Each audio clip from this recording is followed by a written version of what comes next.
Oke guys, saya suka bingung gitu ya.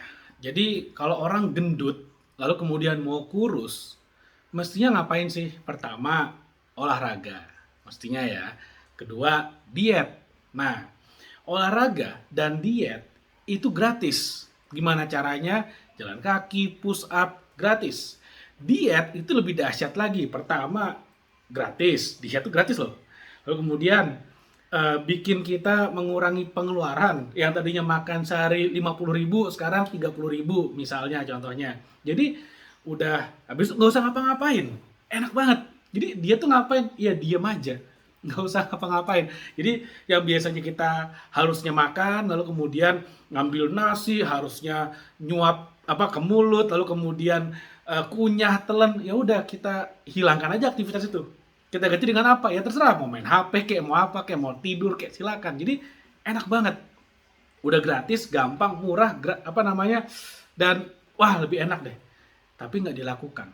Orang mau kurus yang bisa gratis, bisa gampang, bisa malah bikin menghemat uang, nggak dilakukan. Tapi akhirnya mereka ngapain? Mereka beli misalnya apa namanya, alat-alat untuk apa menguruskan badan misalnya. Mereka malah spending uang. Nah, tapi kemudian kalau misalnya kita bicara soal keuangan, nah ini kebalik. Ini kebalik. Yang mestinya kita berinvestasi leher ke atas, kita invest misalnya untuk jaringan pertemanan kita, bisa berkumpul dengan orang-orang hebat, ikutan komunitas yang isinya adalah orang-orang yang udah sukses. Lalu kemudian mestinya kita invest untuk ikutan seminar yang berbayar. Kenapa? Karena kalau kita ikutan seminar yang berbayar, apalagi yang mahal, orang-orang sekitar kita adalah orang-orang yang satu, mau sukses atau sudah sukses. Yang jelas mereka adalah orang-orang yang ingin selalu grow lebih baik lagi, lebih dahsyat lagi. Nah, sedangkan yang dilakukan apa nih buat orang-orang yang kemudian mau sukses secara finansial? Yang mestinya mereka invest keluar duit untuk membangun jaringan orang-orang yang hebat, untuk menguasai skill-skill yang baru, invest dari ke atas. Alih-alih begitu, yang dilakukan adalah apa? Cari yang gratisan. Cari yang gratisan, gratisan, gratisan, disuruh bayar buat investasi nggak mau. Ada seminar berbayar malah ngomel sendiri, wah ini kan untuk bantu orang ngapain harus bayar. Sedangkan untuk yang sesuatu yang bisa gratisan, menguruskan badan bisa gratisan, malah cari yang berbayar. Misalnya bayar PT, misalnya apa namanya, bayar membership gym, misalnya beli susu protein, mestinya bisa gratis tapi bayar. Untuk yang harusnya investasi berbayar malah maunya yang gratis. Nah, ini kan kebalik. Kalau misalnya mindsetnya di shift, misalnya kita putar balik. Saya punya penghasilan 10 juta misalnya. Saya investasikan 5 juta untuk pertumbuhan saya, untuk pertumbuhan finansial saya. Saya investasikan di apa namanya, di skill-skill yang bisa membuat saya mengambil keputusan yang lebih baik dalam berinvestasi. Saya investasi misalnya untuk mentraktir orang-orang kaya makan siang sehingga mereka mau sharing dengan saya bagaimana caranya supaya sukses seperti mereka. Saya investasi misalnya kepada seminar-seminar yang mahal sehingga kanan kiri saya adalah orang-orang yang sudah sukses atau akan sukses, paling tidak mereka punya semangat untuk grow terus sehingga saya punya partner, punya teman yang bisa membuat saya semakin semangat lagi. Untuk yang gratisannya, untuk kesehatan saya, ya udah saya di rumah misalnya bangun lebih pagi, saya push up dulu, saya pull up dulu, saya lompat tali atau enggak saya jalan di sekitar rumah sehingga badan saya lebih sehat, saya minum lebih banyak air putih dan kemudian saya menjaga pola makan saya. Saya nggak makan snack misalnya, saya kurangi makan snack, saya kurangi apa makan makanan yang manis. Yang tadinya makan sehari 4 kali ya udah sehari 2 kali cukup karena mengurangi asupan karbohidrat.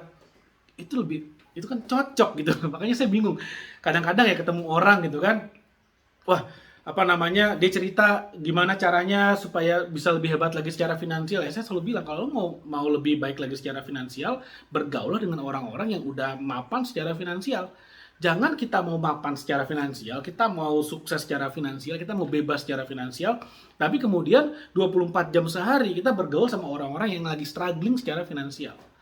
Ya nggak bisa, energinya beda, vibrasinya beda, ide-idenya beda, yang diomongin beda. Saya itu punya budget ya, punya budget dalam sebulan itu sekian persen dari income saya itu harus dihabiskan untuk mentraktir orang yang udah sukses. Minim-minim saya traktir mentor-mentor saya. Minim-minim saya traktir mentor saya. Bahkan suatu hari pernah waktu itu pernah budgetnya belum habis, masih banyak gitu kan. Ya karena Covid gitu kan, apa namanya, susah ketemu, susah traktir orang, tapi saya kayak mikir ini harus saya habisin. Penyerapan anggarannya harus bagus. Apa yang saya lakukan? Mentor saya ada di luar kota, ya saya samperin. Saya samperin. Yang penting saya harus bisa ketemu dengan beliau, bisa makan siang dengan beliau, dan apa yang terjadi, kita ngobrol, kita makan, dan ilmunya banyak sekali. Yang tadinya stuck sama bisnis, tiba-tiba ada banyak sekali ide-idenya. Itu yang penting. Jadi ketika idenya udah ada, kita execute. Nah, permasalahannya adalah banyak orang yang fokusnya execute, execute, execute. Mereka nggak tahu bahwa mereka lagi jalan, ibaratnya lagi jalan gitu ya, nabrak sana sini. Bisa nyampe nggak? Bisa, tapi babak belur dan lebih lama. Kalau kita udah ngerti jalannya lewat mana, eksekusinya jauh lebih mulus, jauh lebih fokus kayak laser. Nah, permasalahannya kita nggak tahu jalannya mana nih yang kita harus lalui, karena ibaratnya kalau kita berbisnis gitu ya, dan kita sendiri nggak ada mentor, kita kayak nerabas hutan belantara, kita nggak tahu di depan ada apa. Tiba-tiba jurang, kita semangat jalan gitu, wah tiba-tiba depan jurang, jatuh, selesai. Tapi kalau misalnya kita punya mentor, dia ngasih tahu, oh di sini nih nanti hambatannya begini loh, kamu harus begini. Kalau kamu ke sana, nanti setelah itu ada hambatan seperti ini, kamu ini yang kamu harus lakukan. Itu jalannya lebih mulus. Tapi kadang-kadang ide seperti itu kita nggak bisa dapetin dari Google. Ilmu gratisan tuh nggak ada. Dari YouTube apalagi nggak ada. Kadang-kadang ilmu yang detil-detil kayak gini ya.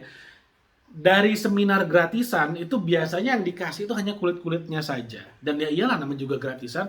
Dan ilmu-ilmu seperti ini, detil-detil seperti ini, yang bisa mengubah hidup kita bumi dan langit, yang bisa ngasih kita aha moment yang sangat penting, itu biasanya 99% itu muncul di saat-saat yang nggak formal, yang informal. Dari ngajak makan, dari kita makan siang bareng dengan mentor kita, dengan seorang pengusaha yang sukses. Saya punya seorang mentor, saya tinggal di Jakarta, mentor saya di Bandung. Apa yang saya lakukan ya, saya berangkat ke Bandung. Sebelumnya janjian dulu, Pak, saya mau ngajak Bapak makan siang. Bapak bisanya kapan, saya ikutin. Oh, tapi saya belum ada ke Jakarta. Nih nggak apa-apa Pak, di Bandung aja saya samperin, it's okay. Saya perlu diskusi. Kayak gitu. Jadi dengan diskusi dengan orang-orang yang udah sukses seperti ini, enak banget. Idenya banyak. Kadang-kadang mereka bisa kasih kita warning juga. Hati-hati loh, kalau kamu kayak gini terus, mungkin sekarang belum berasa, tapi kalau ini kamu lanjutin terus, ini bisa bahaya di depan, kamu bisa mengalami masalah A, B, C, D. Caranya supaya kamu nggak mengalami adalah kamu lakukan A, B, C, D, E, F, G, misalnya seperti itu. Itu banyak banget terjadi. Dan apakah ada biayanya? Yes, of course ada. At least biaya makan siangnya keluar. At least biaya transport buat ketemu mereka keluar. Jadi, saya berpikir, saya percaya bahwa setiap rupiah yang saya investasikan untuk meningkatkan skill saya, untuk network saya, untuk pertemanan saya dengan orang-orang yang berkualitas tinggi, setiap satu rupiah yang keluar ke sana, itu minim-minim akan kembali 100.000 rupiah. 100 sampai 1.000 rupiah. Jadi, udah dahsyat banget. Return on investment-nya bisa 100 times atau 1,000 times.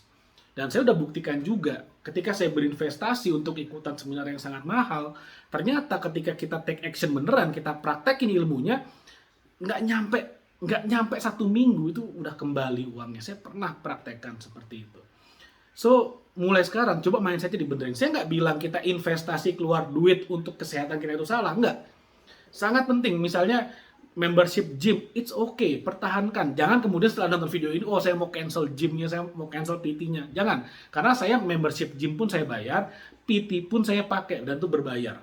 Dan dampaknya sangat luar biasa daripada kalau kita latihan sendiri. Yes, pasti ada bedanya. Efektifnya jauh lebih efektif.